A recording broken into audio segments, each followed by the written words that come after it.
तुम्हारे हर वार का पलटवार हूँ मैं, यूं ही नहीं कहलाता शरद पवार हूँ मैं। इस वाक्य से आपको ये पता तो चल ही गया होगा कि आज की बायोग्राफी शरद पवार जी के बारे में है।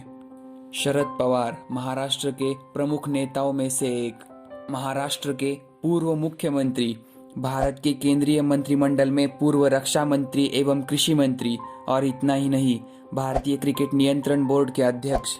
शरद पवार जी ने बृहन महाराष्ट्र के वाणिज्य कॉलेज यानी कि बीएमसीसी में अपना अध्ययन किया। वो एक औसतन छात्र थे, तथापि छात्र राजनीति में सक्रिय भी थे। और अब बात की जाए शरद पवार जी के राजनीतिक जीवन के बारे में, तो महाराष्ट्र के पूर्व मुख्यमंत्री यशवंतराव चौहान को शरद पवार का राजनीतिक गुरु माना जाता है। सन 1967 में शरद पवार जी ने कांग्रेस पार्टी के टिकट पर बारामती विधानसभा क्षेत्र से चुनकर पहली बार महाराष्ट्र विधानसभा पहुंचे।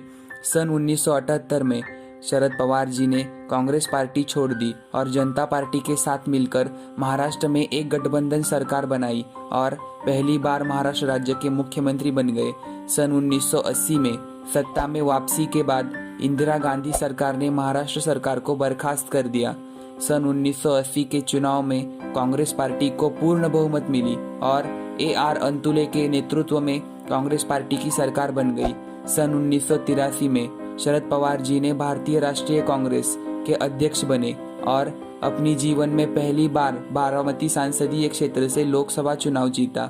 उन्होंने सन 1985 में हुए विधानसभा चुनाव में भी जीत अर्जित की और राज्य की राजनीति में ध्यान केंद्रित करने के लिए लोकसभा सीट से त्यागपत्र दे दिया। महाराष्ट्र में विधानसभा चुनाव में भारतीय राष्ट्रीय कांग्रेस को 288 में से 54 सीटें मिली और शरद पवार जी विपक्ष नेता के रूप में सब जनता के सामने आए।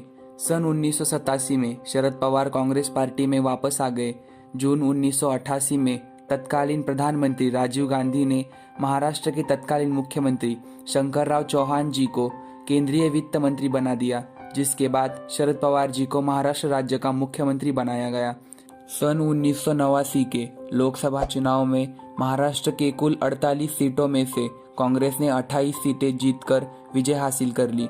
फरवरी 1990 में हुए विधानसभा चुनाव में शिवसेना और भारतीय जनता पार्टी गठबंधन ने कांग्रेस को कड़ी टक्कर दी और कांग्रेस पार्टी ने कुल 288 सीटों में से 141 सीटों पर विजय हासिल की, पर बहुमत से चूक गई।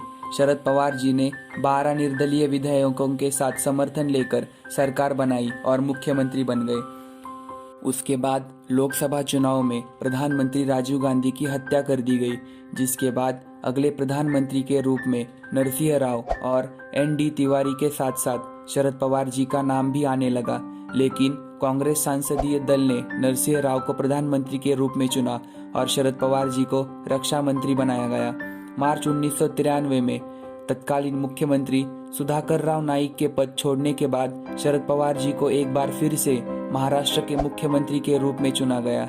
वे 6 मार्च 1993 में मुख्यमंत्री बन गए, पर उसके कुछ दिनों बाद महाराष्ट्र की राजधानी मुंबई में 12 मार्च को बम धमाकों से दहल गई और सड़कों पर लोग मारे गए।